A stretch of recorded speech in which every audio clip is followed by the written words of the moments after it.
Good evening, everyone. My name is Rich Nye, as mentioned, and I am serving as the Senior Education Advisor to Governor Cox.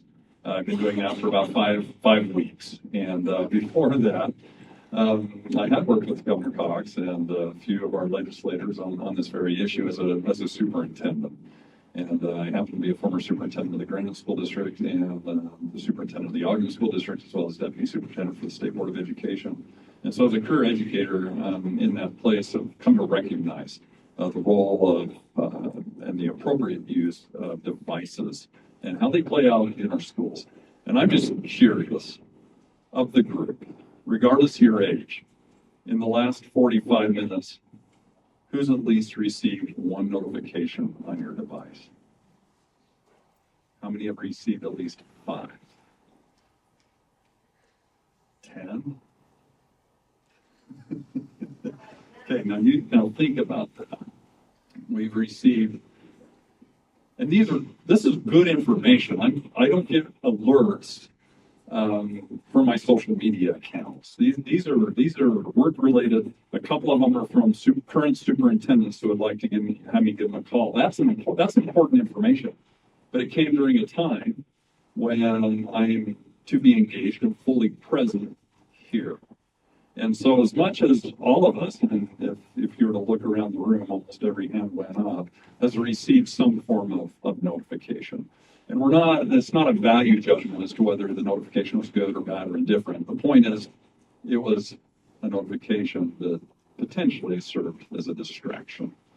And so, and it's being carefully laid out here, Governor Cox recognized and could not ignore the untoward data or the negative effects of cell phone use and the social media presence that's largely associated with it any longer. And in January of this year, sent out a call to action, if you will. It was sent to the school community councils, education leaders, local board members, and it was a plea.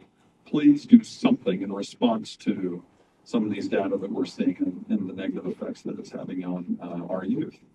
And gratefully, many districts and schools have taken action and identified, you know what, this needs to be a priority.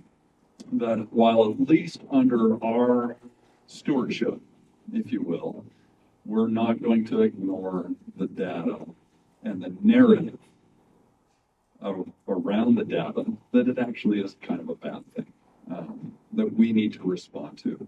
And when we think about bad thing, it's some of these data would point to some really negative effects, no question.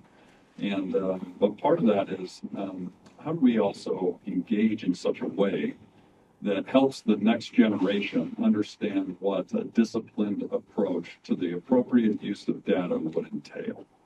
And as a former superintendent, I would meet with the student body officers about every other month. And as you can imagine, I had this conversation with them. And in that conversation, I learned a lot from the students. As their superintendent, they provided some very candid feedback regarding what their experience is and what the experience of their peers are as they experience school. And in that space, they provided what they suggested is help us learn what the appropriate use of the devices are.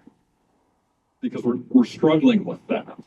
While on one hand, when we saw these data, they would recognize, well, yeah, it's a device, it's something that engages with us, and at the same time, we see where it can be a distraction, it can be an hindrance to our learning and to our well-being, to use that as well. And so as we're thinking about that, Governor Cox is certainly grateful to the schools, the districts, the legislature, for taking this up and continuing the conversation. Now, as a former superintendent, I'll be quick, although superintendents usually are short on words. I'll put it that way. But as a former superintendent, before I accepted my new role, when Governor Cox asked if I would come be a senior advisor for him, we as in my former district went through this process. We engaged with the community to identify what the needs are. We talked to our students, we talked to the teachers, we talked to the parents, and we got a lot of feedback. And the overwhelming support was we need something in place. And so our board did take action and created a policy that restricted the use of cell phones during instructional time. An all-out restriction in K-8 and then 9-12. The restriction, at least during instruction time, with some allowance for passing periods and during lunch. And but we also allowed the schools to take it one step further. And so Granger High decided to take it one step further, and it's the largest high school in the state. Well, 1 and 2. It has about 3,300 students in it. Decided to go with magnetic pouches, and that it was a bell-to-bell restriction, and that the students, when the pouch was the students, and when the students came to school, they put it in their lockable pouch, and they went about their day.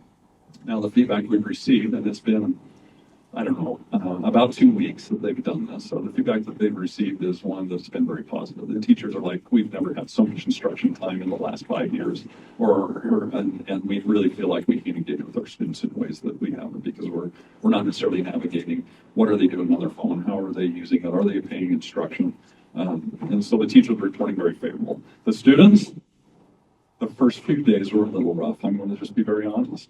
But what I'm seeing now, and what the students they themselves are reporting, is a positive response, that they recognize with the phones out of the way, they're able to engage in better ways with each other.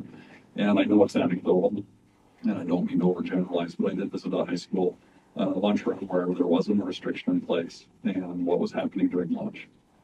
All the phones were out, heads were down. They were engaged with whatever was on their device. But looking at across the lunchroom in a school that does have a bell-to-bell restriction at lunch, students are talking to each other, they're engaging with each other, they're doing different activities. There's much more positive interaction. And again, that's very much emerging, what that will look like. But at the moment, what we're seeing is favorable responses for those schools, those districts that have gone down the road, in creating the conditions where cell phones aren't a distraction. And I know more of that will come for us as a state, as a nation, as we understand these data better, as we help raise the next generation in such a way that they can recognize and they themselves discover, per grassroots even, what an appropriate use of the devices are, and perhaps put up the guardrails necessary to guard against some of the more negative experiences when it comes to overuse or over reliance or dependence on the device itself. Thank you.